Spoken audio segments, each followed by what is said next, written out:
December 15th, 2023. My wife looked me dead in the eyes and said she needed freedom from our marriage to find herself. So I gave her exactly what she asked for, signed the papers, wished her well, and walked away without a fight. But what happened when she realized the freedom she demanded came with consequences she never saw coming? Before we jump back in, tell us where you're tuning in from, and if this story touches you, make sure you're subscribed because tomorrow I've saved something extra special for you. I never thought I'd be the kind of man who'd walk into his own home and feel like a stranger. But there I was, standing in the kitchen of our Seattle townhouse, watching my wife Rebecca pour herself a third glass of wine at 2 in the afternoon on a Thursday.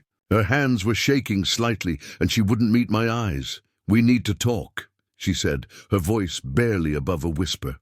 Those 4 words, everyone knows what they mean. Nothing good ever follows them. I set my laptop bag down on the counter and pulled out a chair at our kitchen table, the same table where we'd shared countless meals, made plans for our future, laughed until our sides hurt. Now it felt like sitting at a stranger's table. Rebecca finally looked at me. Her eyes were red-rimmed, mascara smudged at the corners. "Marcus, I can't do this anymore." My stomach dropped. "Can't do what?" "This us, this life." She gestured vaguely around our kitchen, as if the granite countertops and stainless steel appliances were somehow prison bars. "I feel suffocated, like I'm drowning in routine and expectations, and I don't even know who I am anymore." I'd heard her complain before about feeling stuck, sure. What couple doesn't have those conversations? Well, this felt different. There was a finality in her tone that made my chest tighten. "What are you saying, Rebecca?" She took a long drink of her wine. "I need freedom, Marcus. I need space to figure out who I am, without being someone's wife, without having to consider someone else in every single decision I make." The irony wasn't lost on me. We'd been together for 8 years, married for 5. I'd supported her through graduate school while working 60-hour weeks at my engineering firm. When she wanted to switch careers from accounting to graphic design, I encouraged her, told her to chase her passion. When she wanted to take that 3-week trip to Europe with her sister last year, I didn't complain once, even though it meant eating frozen dinners alone and missing her like crazy. But I didn't say any of that. Instead, I asked, "What kind of freedom are we talking about here?" She twisted her wedding ring, a simple platinum band we'd picked out together in a tiny jewelry shop in Portland. I think we need to separate. Maybe get divorced. I just need to be on my own for a while. To find myself, find herself." The phrase hung in the air like smoke. I wanted to ask where exactly she'd lost herself, but I bit my tongue. Getting defensive wouldn't help. Instead, I studied her face, looking for any sign that she might be having second thoughts, that this was just a moment of panic we could work through. I found nothing but determination. "Is there someone else?" The question came out calmer than I felt. "No," she said quickly. Too quickly. "This isn't about another person, Marcus. It's about me. I got married at 25. I went straight from my parents' house to living with you. I've never been alone. I've never had the chance to just exist for myself." Part of me understood. I really did. But another part, the part that had chosen her every single day for 8 years, felt like I'd been punched in the gut. "So what do you want from me?" I asked. "I want you to understand. I want this to be amicable. I don't want to hurt you, but I need this, Marcus. I need to know what it's like to make decisions just for me, to come and go as I please, to not have to answer to anyone." I leaned back in my chair, letting the words wash over me.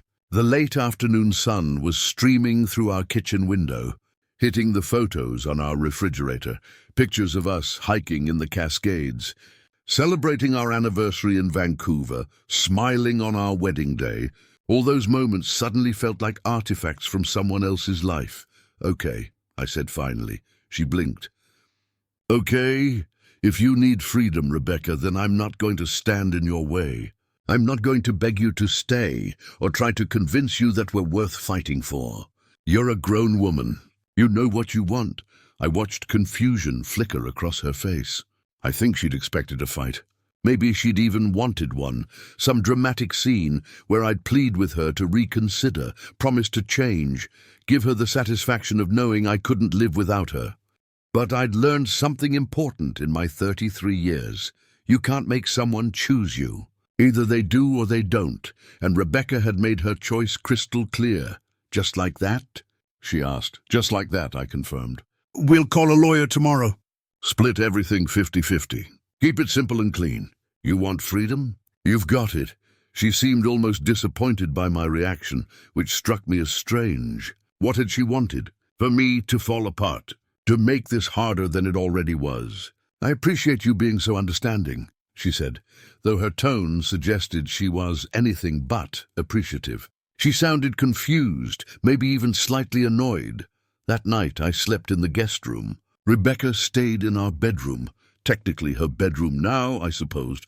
I lay awake, staring at the ceiling, listening to the familiar sounds of our house settling, the distant hum of traffic on I-5, the occasional siren. Everything was the same, yet everything had changed. The next morning I called a divorce attorney. His name was David Chen, and he came highly recommended by a colleague who'd gone through his own divorce 2 years prior. David was professional, efficient, and refreshingly straightforward. Washington is a no-fault state, he explained during our consultation. Since you're both in agreement and don't have children or significant disputes over assets, this should be relatively straightforward. We're looking at about 90 days minimum from filing to finalization. 90 days. 3 months to undo 8 years. Rebecca and I sat across from each other in David's office, dividing up our life like we were splitting a restaurant bill. The townhouse would be sold, profits split evenly. Our savings accounts, investment portfolios, even our furniture. Everything got divided with cold mathematical precision. She could have the artwork we'd collected. I'd take the camping gear. She wanted nice pots and pans. I'd keep the grill. It was surreal, reducing our relationship to a spreadsheet of who gets what. What about the dog? David asked, glancing at his notes. We'd adopted Bailey, a golden retriever, 3 years ago. Rebecca loved that dog. Spent every evening taking him on long walks.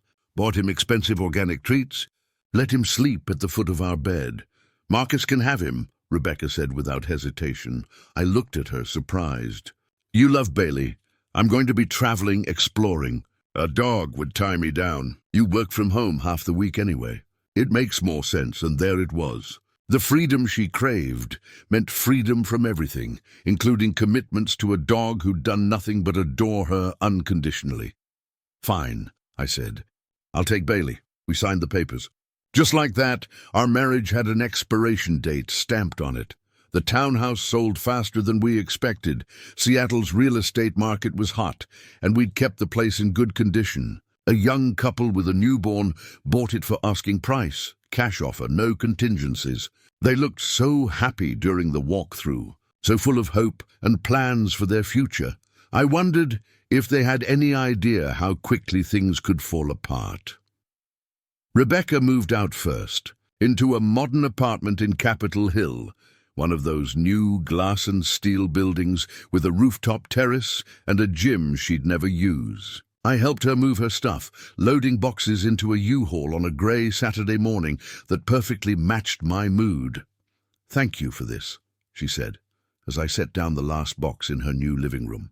For making this easy. For understanding. I nodded but didn't say anything. What was there to say? I found a place in Fremont, a one-bedroom loft with exposed brick and huge windows overlooking the ship canal. It was completely different from our townhouse, more industrial, more modern, more mine. Bailey seemed to like it, sniffing every corner with interest before settling into his new bed by the window. The divorce was finalized on March 22nd, 2024, exactly 98 days after Rebecca had asked for her freedom. I didn't go to the courthouse. Neither did she. Our lawyers handled everything. I received the final decree via email while sitting at a coffee shop in Ballard, halfway through a mediocre latte. I stared at the PDF on my phone, at the official stamp declaring that Rebecca Ann Foster and Marcus James Holland were no longer married. I felt nothing. No relief, no sadness, no regret. Just a hollow numbness that I'd become familiar with over the past 3 months. But Rebecca, she was thriving, at least according to her Instagram, which I occasionally checked despite knowing it was a bad idea. Photos of her at trendy restaurants with friends I didn't recognize. Weekend trips to Portland and Vancouver. Late nights at clubs and bars, always with a cocktail in hand and a bright smile on her face. Preparing and narrating this story took us a lot of time, so if you are enjoying it, subscribe to our channel. It means a lot to us. Now back to the story. She'd found her freedom, and from where I was sitting, it looked exactly like she'd hoped it would. Life after divorce is strange. Nobody really prepares you for the quiet. Not the peaceful kind of quiet, the empty kind. The kind that fills every corner of your space when you realize there's no one to ask about dinner plans or share random thoughts with at the end of the day. But I adapted. That's what people do. I threw myself into work with a focus I hadn't had in years. My firm was developing a new water filtration system for rural communities, and I volunteered to lead the project. 60-hour weeks became 70. I didn't mind. It gave me purpose, kept my mind occupied, and honestly, the extra income didn't hurt. Bailey became my routine. Morning walks at 6:30, rain or shine. Evening runs along the Burke-Gilman Trail. Weekends at the dog park in Magnuson, where he'd chase tennis balls until his tongue hung out and he'd flop in the grass, completely content. Dogs have it figured out. They live in the moment. No regrets about the past. No anxiety about the future. I started hitting the gym again. Not obsessively, but consistently. 3 times a week turned into 5. I wasn't trying to prove anything to anyone. I just needed something to do with all the energy I used to spend on maintaining a marriage. My friends rallied around me, the ones who'd stayed in touch despite how much time I'd devoted to Rebecca over the years. There was Trevor, my college roommate who'd moved to Seattle for a tech job. He'd drag me out to Mariners games, where we'd eat overpriced hot dogs and complain about the bullpen. There was Simone from work, who'd invite me to her family dinners because she said I looked too thin and claimed her Jamaican cooking would fix that. "You're doing good." "Man," Trevor said one evening as we grabbed beers at a brewery in Georgetown, "honestly, I worried about you when Rebecca dropped that bomb. Thought you might spiral." "Why would I spiral?" I asked, genuinely curious. He shrugged. 8 years is a long time.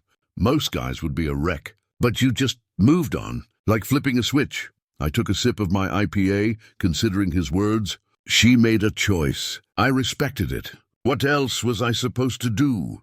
Fight for her, maybe? Most people would have tried couples therapy, taken a vacation, something.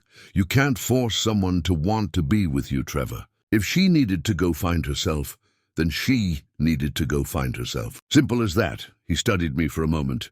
You're either the most emotionally mature person I know, or you're really good at hiding how you feel. Maybe both. Maybe neither. I didn't have the answer. By May, 2 months after the divorce was finalized, I'd settled into a rhythm. Work, gym, Bailey, occasional social events, repeat. It wasn't exciting, but it was stable, predictable, and after the chaos of watching my marriage dissolve, predictable felt good. That's when I met Jennifer. She was a civil engineer at a competing firm, and we ended up seated next to each other at an industry conference in Portland. Smart, funny, with an infectious laugh that made everyone around her smile. We talked during the lunch break about sustainable building practices and terrible conference coffee, and by the end of the day, we'd exchanged numbers. I wasn't looking for anything. Honestly, the thought of dating again seemed exhausting, but Jennifer was easy to talk to. No pressure, no expectations. We grabbed coffee a few times, then dinner. She had her own career, her own friends, her own life. She wasn't looking to be saved or to save anyone. I like that you don't play games, she told me during our 4th date at a sushi place in Ballard. You say what you mean. You're straightforward.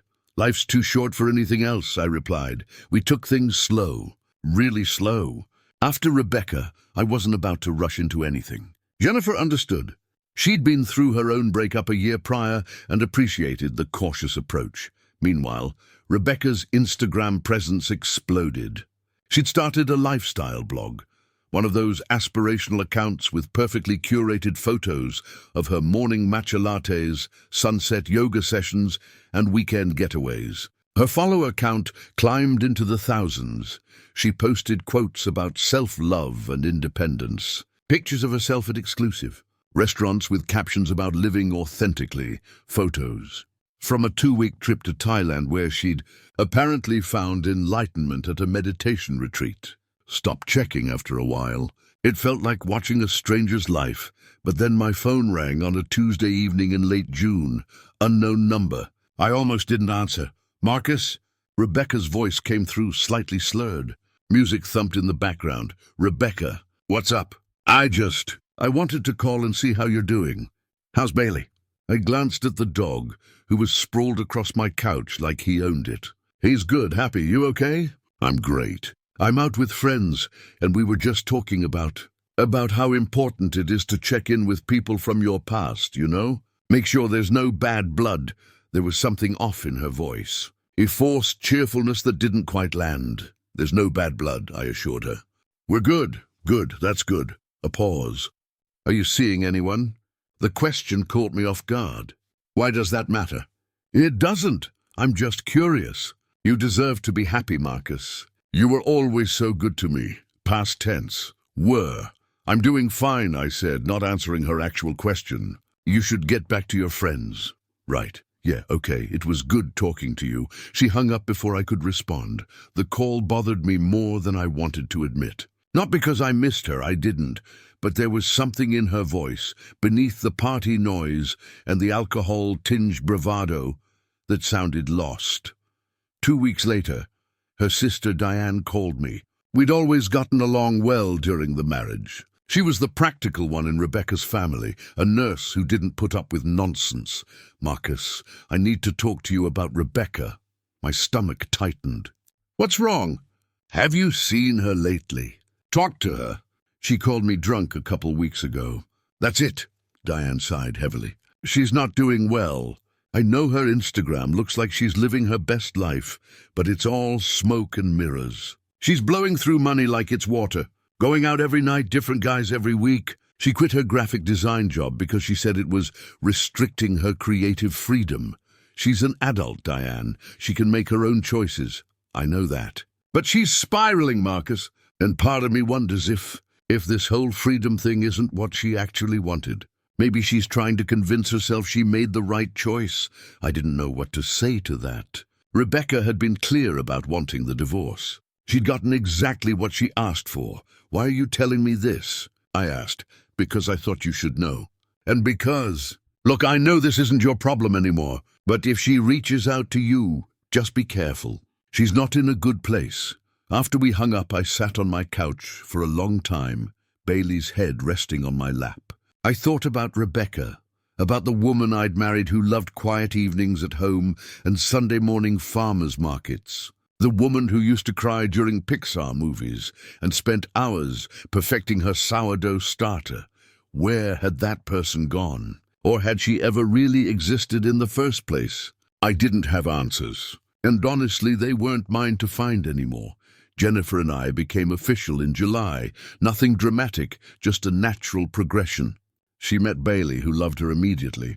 I met her parents when they visited from California. We fell into an easy partnership, splitting checks, alternating whose place we stayed at, supporting each other's careers without losing our individual identities. It was healthy, balanced. Everything my marriage to Rebecca hadn't been. In retrospect, you seem happy, Simone observed one day at work. Different than before. Lighter, maybe I was. Or maybe I'd just finally stopped carrying weight that was never mine to carry in the first place. Summer in Seattle is magical, and I made a point to enjoy it. Kayaking on Lake Union, hiking in the Olympics, weekend trips to the San Juans. Jennifer was game for all of it. And having someone to share experiences with, without the underlying tension I'd felt with Rebecca toward the end, felt like breathing fresh air after being in a stuffy room. But in the back of my mind, Diane's warning lingered. Rebecca was out there somewhere, chasing a version of freedom that apparently looked a lot like chaos. I told myself it wasn't my concern. We were divorced. She'd wanted this. Still, I couldn't shake the feeling that the other shoe hadn't dropped yet. That Rebecca's quest for freedom was heading somewhere neither of us had anticipated. I just didn't know how right I was. August brought an unexpected heat wave to Seattle. The kind where everyone complains because nobody has air conditioning, and the whole city migrates to any body of water they can find. Jennifer and I spent a Saturday at Alki Beach, Bailey chasing seagulls while we sat on a blanket watching ferries cross Elliott Bay. "My firm is opening a new office in Denver," Jennifer said casually, drawing patterns in the sand with her finger. "They asked if I'd be interested in transferring." Leading the team there, I looked at her. "That's a big opportunity." "It is." She met my eyes. I told them I needed time to think about it. Because of us, we'd been together 4 months, not long in the grand scheme of things, but it felt solid, real, the kind of relationship built on actual compatibility rather than just chemistry or convenience. "Don't make career decisions based on a relationship that's still new," I said. "If it's the right move for you professionally, you should consider it seriously." She smiled. "See, that's exactly why I'm conflicted. You're supportive without being clingy, independent without being distant. It's refreshing, but—" I could hear it in her voice. "But Denver is 1,000 miles away. Long distance is hard, and I don't want to ask you to uproot your life when we're still figuring this out." I appreciated her honesty. No games, no ultimatums. Just 2 adults having a real conversation about a complicated situation. "When do you need to decide?" "End of September." "Then let's not make any decisions today," I suggested. "Let's just enjoy the beach and see where things go." She leaned her head on my shoulder. "Sounds perfect." That evening, my phone buzzed with a text from a number I hadn't heard from in months. "Rebecca, can we meet for coffee? I need to talk to you about something important." I stared at the message. Jennifer dozing beside me on the couch. Bailey snored at our feet. My new life, peaceful and uncomplicated, felt suddenly fragile. I showed Jennifer the text. Full transparency seemed important. "Your ex-wife," she asked, reading it. "Yeah. You going to meet her?" I shrugged. "I don't know. Part of me thinks it's not a good idea. We're divorced. What could she possibly need to talk about that requires meeting in person?" Jennifer was quiet for a moment. "I think you should go." That surprised me. "Really?" "Yeah. You clearly have unfinished business, even if you don't realize it. Better to deal with it now than have it hanging over us." She kissed my cheek. "I trust you, and I'm secure enough to not be threatened by coffee with your ex." So I agreed to meet Rebecca the following Tuesday at a cafe in Wallingford. Neutral territory for both of us. She was already there when I arrived, sitting at a corner table near the window. She looked different, thinner, with dark circles under her eyes that makeup couldn't quite hide. Her hair was shorter, dyed a shade of red I'd never seen her wear before. She wore a designer dress that probably cost more than our old monthly mortgage payment. "Thanks for coming," she said as I sat down. "You said it was important." A barista came by, and I ordered a black coffee. Rebecca already had some elaborate iced drink in front of her, barely touched. "You look good," she said. Healthy, happy, thanks. "What did you want to talk about?" She fidgeted with her phone, not meeting my eyes. "I wanted to apologize for how I handled everything. I was selfish. I didn't consider your feelings, didn't give us a real chance to work through things." This felt rehearsed, like she'd practiced it in her mirror. "We're past that now," I said gently. "What's done is done. Are you seeing anyone?" The question came out rushed, almost desperate. I hesitated. Honesty seemed cruel, but lying seemed worse. "I am." Something flickered across her face. "Pain, jealousy. It was hard to tell. Is it serious?" "It's still early, but yeah, it has potential." She nodded slowly, blinking rapidly. That's good. You deserve that." The silence stretched between us, filled only by the hiss of the espresso machine and background chatter from other patrons. "Rebecca, why am I really here?" She finally looked up at me, and I saw it, the cracks in the facade she'd been maintaining. The Instagram influencer lifestyle, the freedom she'd been broadcasting to the world, it was all crumbling behind her eyes. "I made a mistake," she whispered. "This wasn't what I thought it would be." My coffee arrived. I took a sip, buying time to formulate a response. "What did you think it would be?" "I thought I'd feel liberated, free, like I could finally breathe. But Marcus, I just feel empty. I go out every night because I can't stand being alone with my thoughts. I spend money I don't have on things I don't need because it makes me feel something for 5 minutes. I date guys who don't even remember my name the next morning." "You quit your job," I said, remembering what Diane had told me. My boss was micromanaging me, always criticizing my work, never appreciating my creativity, or she couldn't handle reasonable feedback. "But I didn't say that. I'm thinking about moving to Los Angeles," she continued. "Fresh start, you know. Maybe get into content creation full-time. I have almost 30,000 followers now, 30,000 people watching a carefully curated lie. What do you want from me, Rebecca?" I asked directly. She reached across the table, her hand stopping just short of mine. "I want to know if there's any chance, if we could try again, start over. I know I messed up, but I've learned so much about myself these past few months." There it was. "The real reason for this meeting." I pulled my hand back. "No, please, just think about it. We were good together once. We could be good again. I know what I want now. I want us. You want the security you threw away," I corrected. "You want someone to come home to know that freedom has lost its shine. But that's not love, Rebecca. That's convenient." Her eyes filled with tears. "That's not fair. You asked for a divorce because you needed to find yourself. Did you find what you were looking for?" She was crying now, mascara running down her cheeks. Other patrons were starting to notice. "I found out that I made the biggest mistake of my life. I had someone who loved me unconditionally, who supported every crazy idea I had, and I threw it away because I thought there was something better out there. And now you want to undo it because being alone is harder than you thought." "Because I miss you." Her voice rose, attracting more attention. "I miss coming home to you and Bailey. I miss our life. I miss feeling safe. Safe, not loved. Not cherished, safe. I'm sorry you're struggling," I said, meaning it. "But I've moved on. I'm building something new with someone who actually wants to be with me. Not someone who's settling because all other options didn't pan out." "It's only been 4 months since the divorce," she said bitterly. "You moved on pretty fast. You filed for divorce, Rebecca. You wanted this. The fact that I adapted to the situation you created doesn't make me the bad guy." I stood up, leaving cash on the table for my untouched coffee. "Don't move to LA," I said. "Get some therapy. Figure out what you actually want instead of running from place to place thinking geography will fix internal problems. But don't come back to me expecting to pick up where we left off. That door is closed." I walked out of the cafe into the bright afternoon sunlight, leaving Rebecca crying at the corner table. My hands were shaking as I got into my car, not from anger or sadness, but from the realization of how close I'd come to wasting more years with someone who didn't truly value what we had until it was gone. I texted Jennifer. "Coffee done? Heading home. Want to come over for dinner?"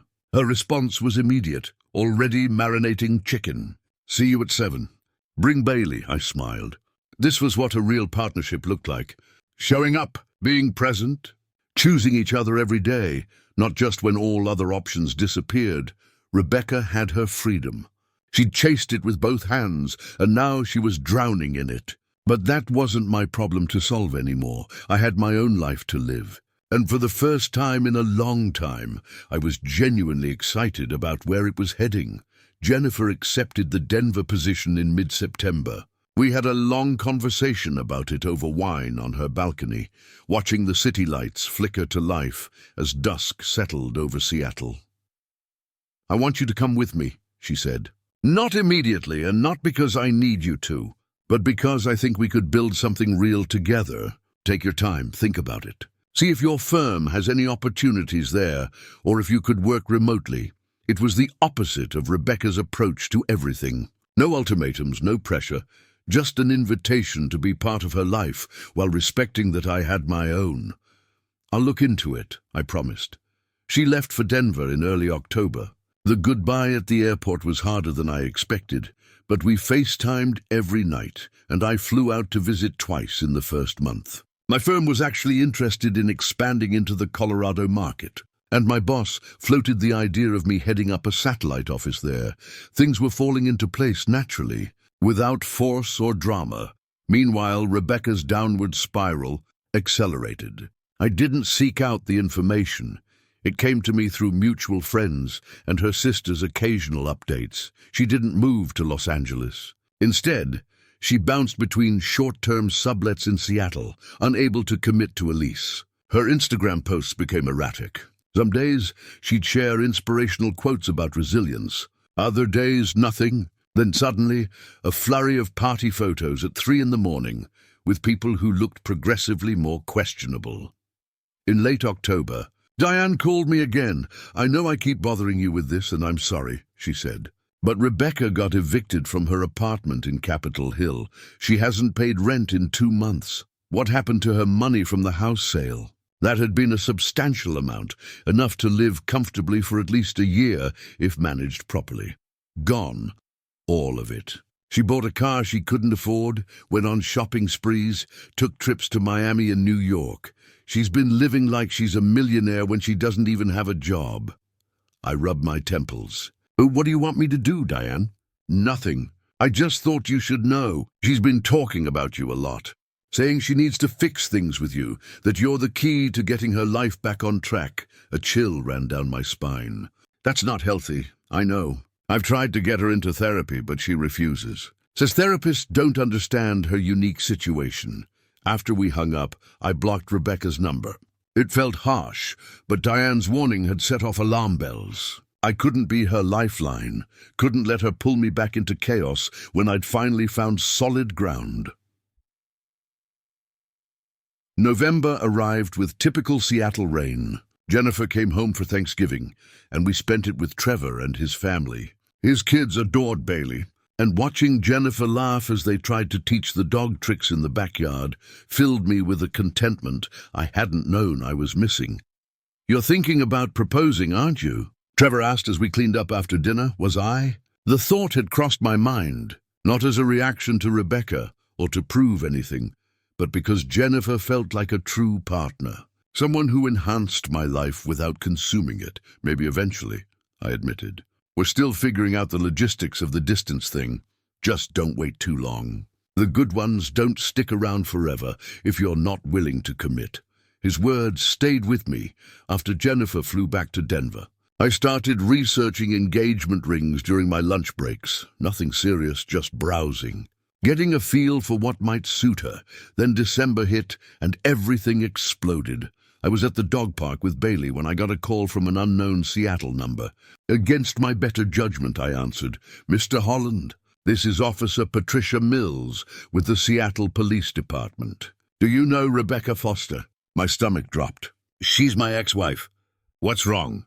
"Ms. Foster was involved in an incident tonight. She's being held at the precinct downtown.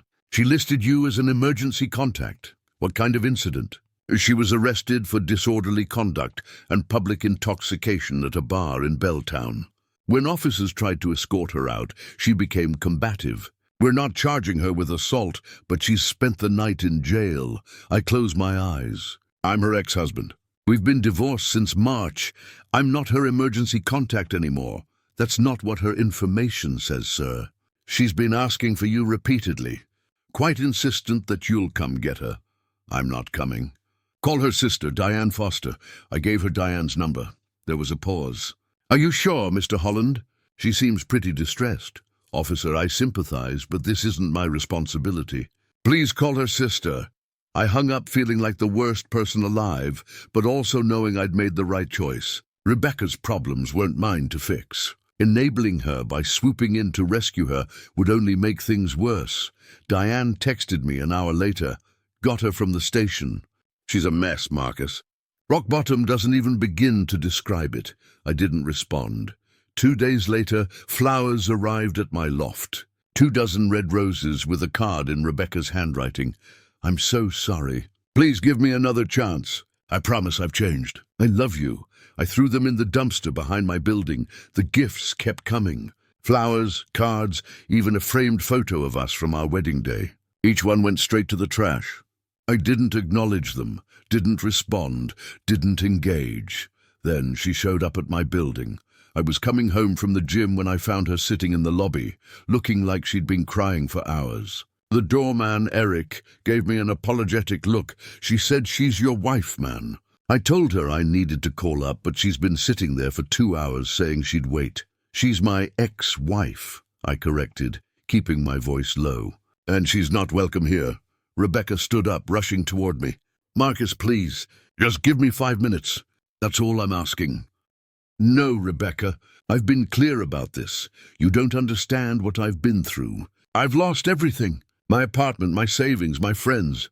I have nothing. And that's terrible, genuinely, but it's not my problem." Her expression shifted from desperation to anger. "How can you be so cold? I'm drowning here, and you're acting like I'm a stranger. You made your choices. I made mine. I've moved on, and you need to do the same with that engineer." She spat the word like it was poison. "Little Miss Perfect with her perfect job offer and her perfect smile. Don't talk about Jennifer. Why? Because the truth hurts? She doesn't know you like I do. She doesn't have our history. Our history is exactly why this won't work. You don't want me, Rebecca. You want stability. You want someone to clean up the mess you made while chasing a fantasy. But I'm not that person anymore." She grabbed my arm. "Please, I'm begging you. I'll do anything." I gently but firmly removed her hand. "Eric, please escort Miss Foster out of the building. If she comes back, call the police.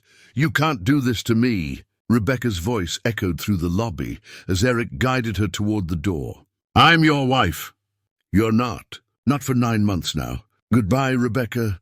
I took the elevator up to my loft, my hands shaking. Bailey greeted me at the door, tail wagging, completely oblivious to the drama downstairs. I sat on the floor and let him lick my face, grounding myself in the simple, unconditional love that dogs offer. My phone rang. "Jennifer." "Hey," I answered, my voice rougher than intended. "Hey, yourself. You sound weird. Is everything okay?" I told her everything. The arrest, the gifts, the lobby confrontation. She listened without interrupting. "That sounds really hard," she said when I finished. "How are you holding up?" "I feel like I should feel worse than I do. Like I should feel guilty for not helping her."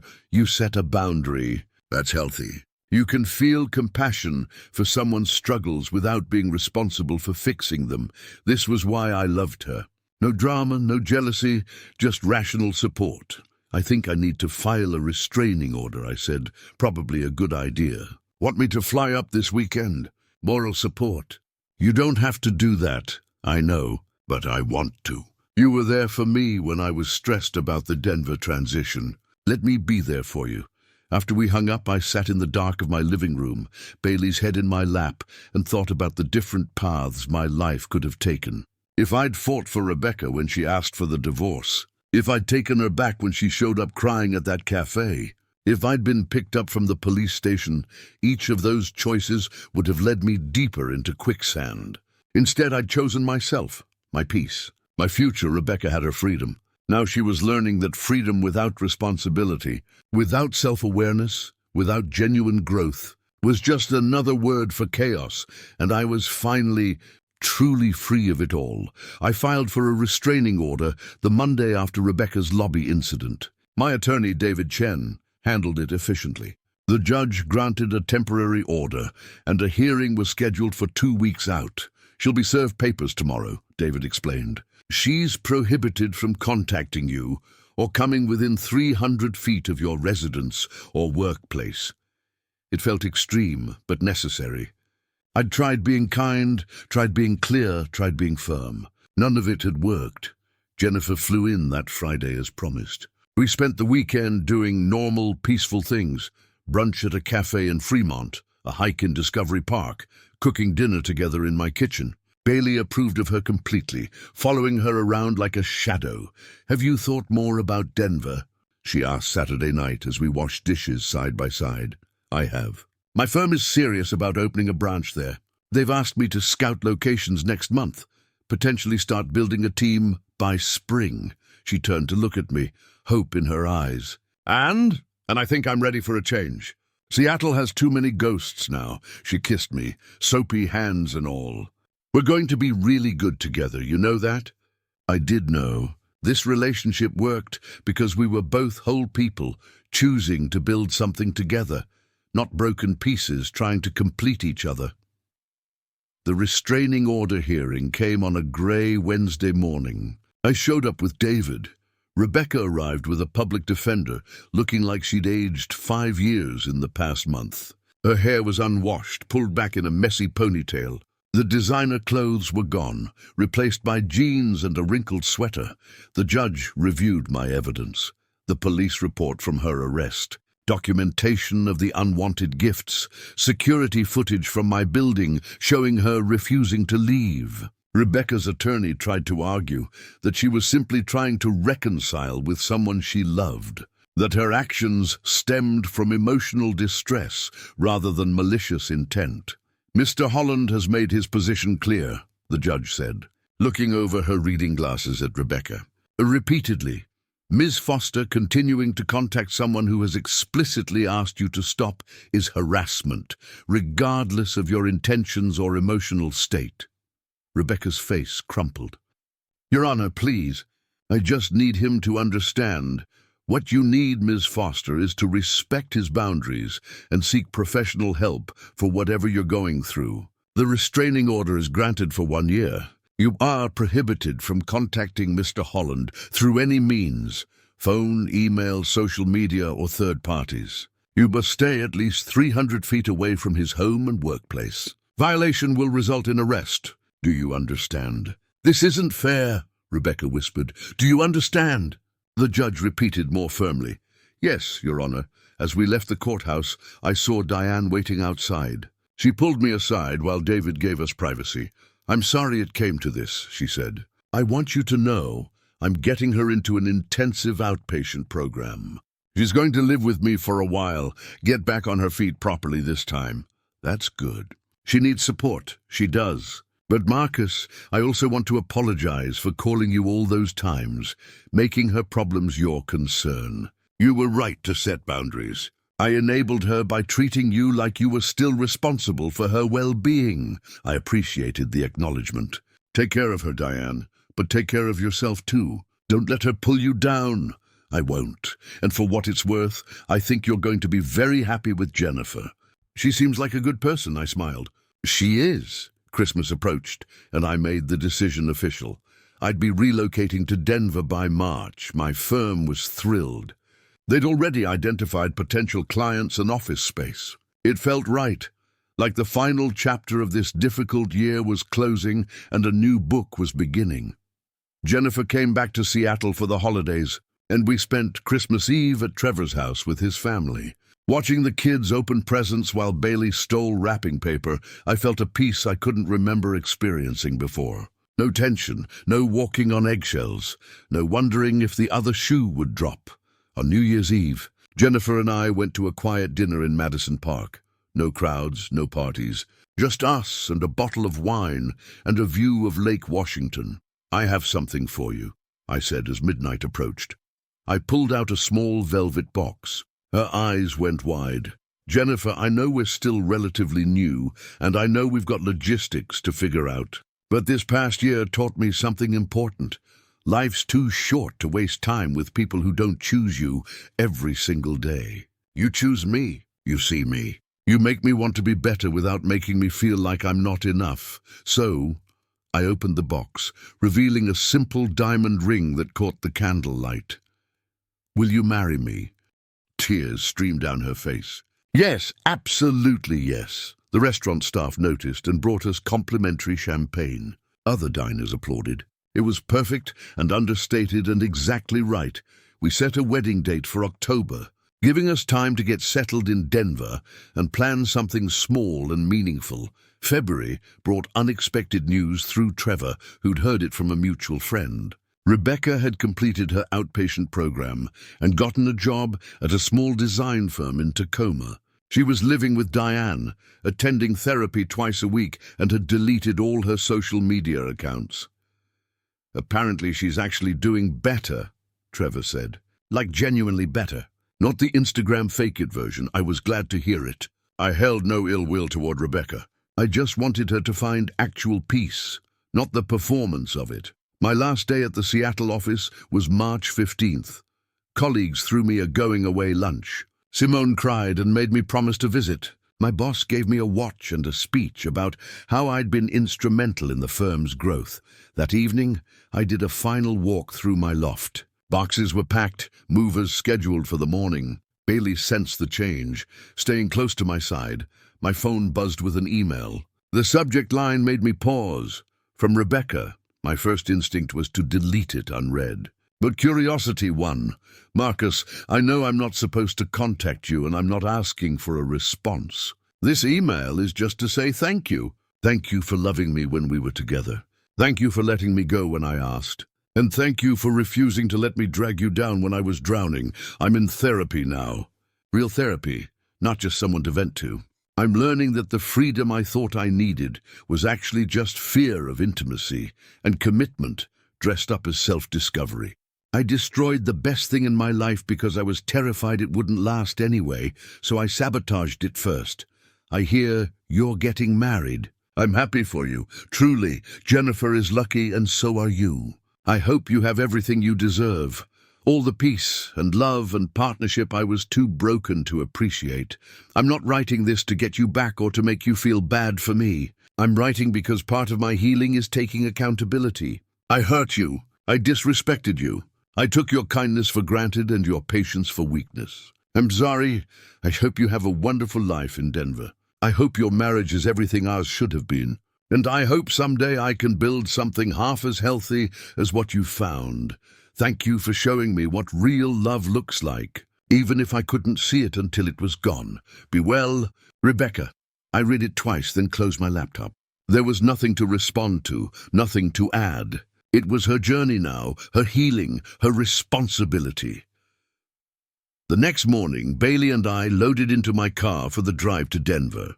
Jennifer had flown in the night before, and we'd drive together in a convoy with the moving truck following behind. As we merged onto I-90 heading east, Seattle disappeared in my rearview mirror. The rain gave way to clouds, then to patches of blue sky. Ready for this? Jennifer asked from the passenger seat, her hand on mine. I looked at her, at Bailey's head poking between the seats, at the open road ahead. Yeah, I said. I really am. Rebecca had asked for freedom and I'd given it to her.